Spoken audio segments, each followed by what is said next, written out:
On est sur un vin qui se livre assez généreusement.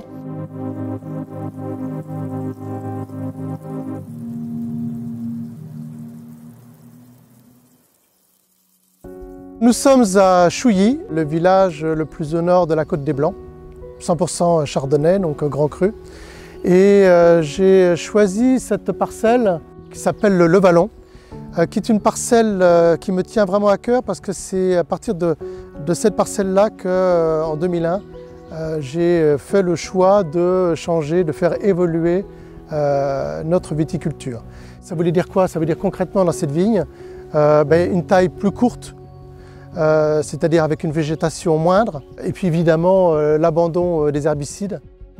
La vertu de cette baisse de rendement, elle est double.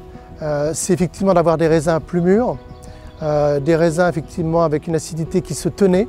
Et puis la deuxième vertu de cette forte baisse des rendements, c'est qu'on avait des vignes qui étaient moins sensibles aux maladies. Du point de vue aromatique, à Chouilly, dans la galaxie des villages à la Côte des Blancs, Chouilly est assez généreuse naturellement. Chouilly, Cramant, deux villages assez cousins, et donne des aromatiques assez généreuses naturellement et par rapport à Avise qui est peut-être plus ciselé. Donc il va falloir à la vendange et notamment à la vinification faire attention à cela, d'avoir conservé beaucoup de fraîcheur, beaucoup de tension. Eh bien, nous voilà de retour au domaine, à la maison Aër-le-Noble. Alors nous sommes précisément à Damery, tout près d'Épernay, vallée de la Marne. Alors la règle d'or, c'est laisser du temps au temps. Ça veut dire quoi? Ça veut dire laisser du temps au temps à la vigne pour obtenir des raisins vraiment mûrs, ça c'est super important.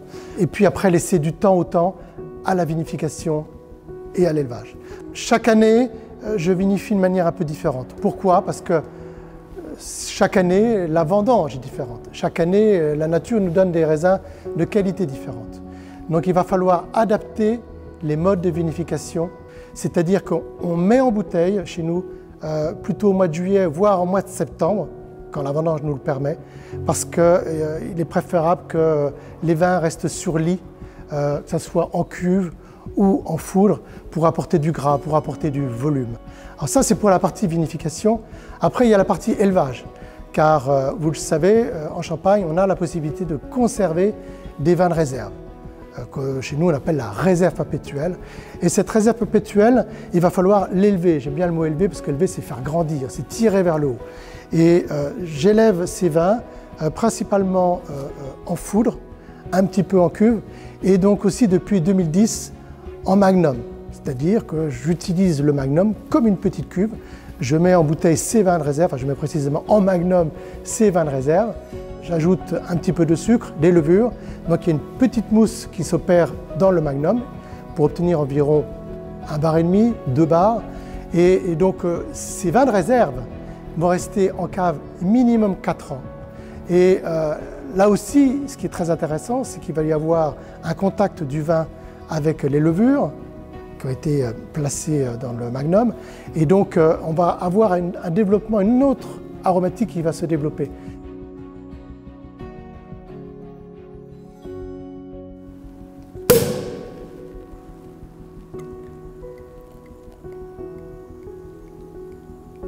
Pour ce qui est de la dégustation, on est sur un vin qui se livre assez généreusement, que ce soit en nez ou en bouche. Bien que la malolactique n'ait pas été faite, on a des vins qui sont assez riches, assez généreux, du fait de la réserve perpétuelle qui a été rajoutée. Donc on a déjà une maturité, c'était un vin qui est à consommer, à apprécier dès maintenant.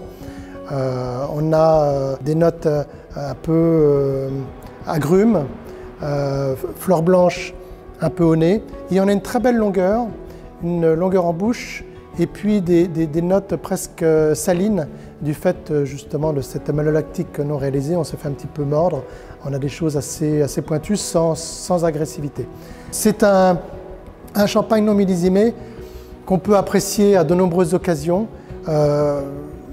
C'est un vin d'été, c'est un vin, j'oserais dire, de soif, C'est un vin qui se boit à l'apéritif très facilement.